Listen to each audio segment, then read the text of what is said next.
नमस्कार। सैनिक टाइम्स के डिजिटल एडिशन में आपका स्वागत है। आज के हम डिजिटल एडिशन की शुरुआत करेंगे राजस्थान में हो रहे सबसे बड़े राजनीतिक घटनाक्रम से। नहीं, चौंकिए मत, राजस्थान के बीजेपी कांग्रेस में कुछ बड़ा नहीं हुआ है। वसुंधरा राजे को बड़ी भूमिका नहीं मिली है। सचिन पायलट को कांग्रेस में सही तरह से एस्टैब्लिश नहीं किया गया है। आप पार्टी अभी भी पूरी तरह खुल के बाहर नहीं आई है। हम जिस राजनीतिक घटनाक्रम की बात कर रहे हैं उसका आवरण सामाजिक है, सोशल है, वेलफेयर है, लेकिन परिप्रेक्ष्य राजनीतिक है। आप समझ गए होंगे मैं किस मुद्दे की बात कर रहा हूँ। मैं बात कर रहा हूँ राजस्थान में चल रहे राजस्थान सरकार के महत्वाकांक्षी महंगाई राहत कैंप के बारे में। ये कैंप जरूर गरीबों राजस्थान के मिडिल क्लास को महंगाई से राहत दिलाने के नाम पे किया जा रहा है, लेकिन इस सारी पूरी घटनाक्रम का आधार है राजनीतिक।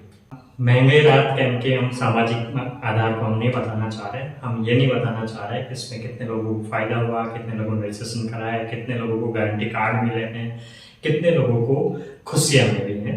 हम जो बताना चाह रहे हैं इस महंगाई राहत कैंप के राजनीतिक स्वरूप को हम तीन तरह से बात करेंगे। पहला बिंदु है महंगाई राहत कैंप अशोक गहलोत का एक मार्केटिंग स्ट्रेटेजी है।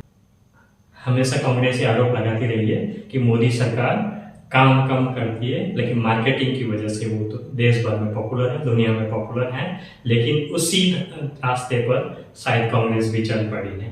इससे पहले वाला अशोक गहलोत का टेन्योर में माना जाता है कि अशोक गहलोत ने बहुत सारे काम कराए थे सब सरकारों की तरफ, और उस समय भी शायद खूब काम कराए थे, लेकिन उस कामों को अशोक गहलोत भुना नहीं पाए थे। उन्होंने उन कामों को गिना नहीं पाए थे और शायद उस वजह से ये माना जाता है कि वो चुनाव हार गए थे। इस बार अशोक गहलोत बिल्कुल यूटर्न ले चुके हैं। उनका व्यक्तित्व उनका कृतित्व बिल्कुल यूटर्न ले चुका है। जो वो काम करा रहे हैं, जो काम कराना चाहते हैं, उनको वो कई रूपों में गिनाना चाहते हैं, बताना चाहते हैं, जताना चाहते हैं। और शायद राजनीति का ये सबसे बड़ा दस्तूर है, नेता का ये दस्तूर है, लोकतंत्र की सबसे बड़ा दस्तूर है कि बात को गिनाओ, काम को गिनाओ। अगर गिनाए नहीं तो वो नेता नहीं माना जाता। गहलोत जी भी इसी मामले में आगे बढ़ रहे हैं।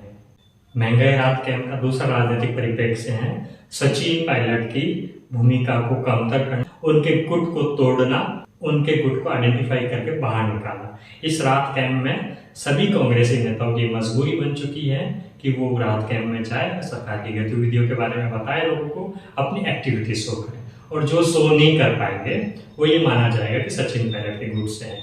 और ताजुब की बात कि करीब करीब सभी राजनेता ये माना जा रहा है कि वो सचिन पायलट से दूर होने का संकेत दे चुके हैं।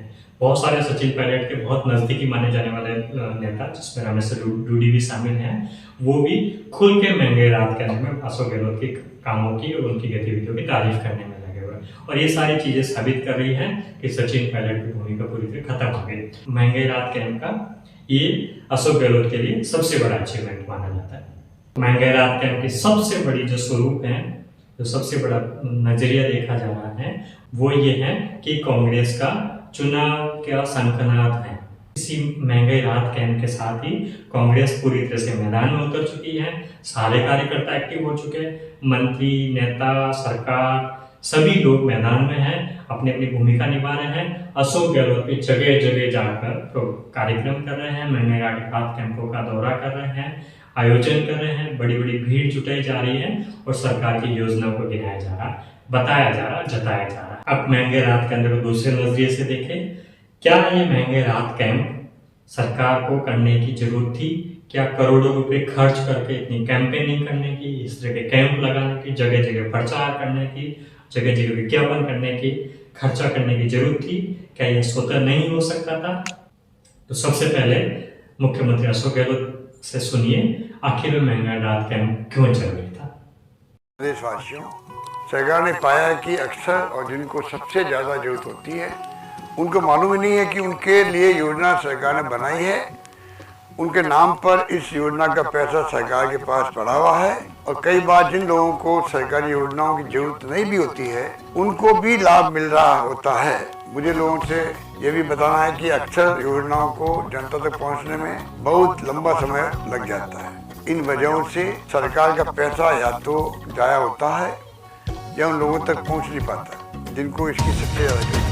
इस समस्या का समाधान निकालने के लिए मैंने एक नई पहल की, बचत राहत बजट वाले बजट की 10 नई योजनाओं के लाभ उन लोगों को मिलेंगे जो इसके असली हकदार हैं।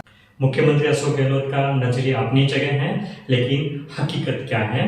ये जो 10 योजना महंगे राहत कैंप के जरिए जनता तक पहुंचाने के प्रयास किए जा रहे हैं, असल में ये जनता से जुड़ी हुई स्वतः योजना है। ऑलरेडी योजनाओं से जनता जुड़ी हुई थी, इस योजनाओं में मॉडिफिकेशन किया गया है, तो उसमें कुछ भी जनता को सरकार के कैंपों में आने की जरूरत नहीं थी। ये योजना घर बैठे ही सरकार खुद ही अपने डाटा के आधार पर जनता को उपलब्ध करा सकती थी। बिजली के बिल पहले 50 यूनिट ऑलरेडी सरकार दे रही थी, उसको सिर्फ 100 यूनिट करना। चिरंजीवी योजना में जो पात्र परिवार थे, व्यक्ति थे, उनको लाभ देना सरकार स्वतः दे सकती थी। इस तरह से जितनी भी योजना है महंगे राहत कैंप के जरिए कवर अप में ली जा रही है, उन सारी योजनाओं को स्वतः ही किया जाना चाहिए था। लेकिन सरकार ने इन स्वतः करने की बजाय जनता को कैंप तक आने के लिए प्रेरित किया, मजबूर किया। राजस्थान के एक पत्रकार शिवपाल सिंह सक्तावत लिखते हैं कि इस भीषण गर्मी के भीतर महंगे राहत कैंप में जनता को बुलाना सरकार की असंवेदनशीलता दर्शाती है। सरकार इस योजनाओं से अगर जनता को जोड़ना भी चाहती थी, अगर वायदे में उनके पास डाटाबेस नहीं था, तो वो ई मित्र सेंटर पर जनता को बुला के इस योजना से जोड़ सकती थी। ऑलरेडी राजस्थान सरकार और भारत सरकार की बहुत सारी योजना है जो डिजिटलाइज है, ऑनलाइन है, जनता जुड़ी हुई है। अशोक गहलोत का एक मुद्दा, एक दावा कि सरकार की बहुत सारी योजनाओं से अपात्र व्यक्ति भी फायदा उठाते हैं और पात्र व्यक्ति जुड़ नहीं पाते हैं। तो महंगे राहत कैंप में ऐसा कोई स्कैनिंग नहीं है कि अपात्र व्यक्ति फायदा नहीं उठा पाए, पात्र व्यक्ति छूट जाए। योजनाओं में कई सारे अपात्र व्यक्ति जुड़ते हैं, कई सारे पात्र व्यक्ति वंचित रह जाते हैं। भारत सरकार की किसानों को दी जाने वाली सब्सिडी में बहुत सारे लोगों ने, जो कि टैक्स पेयर थे, उन्होंने भी सब्सिडी का लाभ उठाया, लेकिन भारत सरकार ने धीरे धीरे टैक्स पेयर लोगों को आइडेंटिफाई किया, उनसे पैसा रिकवर कर रही है, उनको उस योजनाओं से बाहर कर रही है। ऐसे राज्य सरकार भी कई बार कर चुकी है, जो अपात्र व्यक्ति उनको बाहर करती है और पात्र व्यक्ति को जोड़ने का काम करती है। एक निरंतर होने वाली प्रक्रिया है। इसमें ऐसा नहीं कि महंगे राहत कैंप के द्वारा 100% स्क्रूटनाइज जो योग्य पात्र व्यक्ति उन्हीं को जोड़ा जाएगा, अयोग्य भी जुड़ेंगे और कैंपों में तो अयोग्य जुड़ने की संभावना ज्यादा रहती है। अब मेन मुद्दा, क्या महंगे राहत कैंप से कांग्रेस सरकार को कुछ राहत मिलेगी? कांग्रेस सरकार के रिपीट होने के चांस बढ़ेंगे? जिस मकसद से महंगे राहत कैंप को चालू किया गया, क्या वो मकसद कांग्रेस सरकार और अशोक गहलोत हासिल कर पाएंगे? ये मुद्दा बहुत बड़ा है। असल में भारत में चुनाव से पहले फ्री बीज देने का बहुत सारी सरकारों की ट्रेंड रहा हुआ है। दक्षिण भारत में राज्य सरकारों में ये चलन बहुत था। उत्तर भारत में अरविंद केजरीवाल की आप पार्टी में ये ट्रेंड तेजी से बढ़ा था फ्री बीज को लेके। इसी फ्री बीज के जरिए राजस्थान सरकार अपने लिए वोट बैंक कवर अप में लेना चाहती है, लेकिन ये माना जाता है कि फ्री बीज से सरकार को ज्यादा फायदा नहीं मिलने वाला है। महंगाई राहत कैंप के बीच में आरक्षण की और कर्मचारियों की हड़ताल और आरक्षण के मुद्दे ने सरकार के महंगाई राहत कैंप के फील गुड को कमतर कर दिया है। बिजली में सरचार्ज की जो योजना है, एक तरफ जाने का वादा कर रही है, दूसरी तरफ सरचार्ज लेने का आदेश जारी कर रही है, तो कहीं के महंगाई राहत कैंप का मकसद पूरा नहीं होगा और सरकार को राहत मिलने के चांस भी कम है। फिर भी महंगाई राहत कैंप भारत में चलने वाले फ्री बीज के ट्रेंड को परखने का सबसे बड़ा उदाहरण होगा। चुनाव में इस उदाहरण का परिणाम पता चलेगा। अगर ये सफल होता है तो देश में फ्री बीज की घटनाएं बढ़ेगी, और नहीं होता है तो राजनीतिक दल इस फ्री बीज से किनारा करने लगेंगे। आज के लिए बस इतना ही।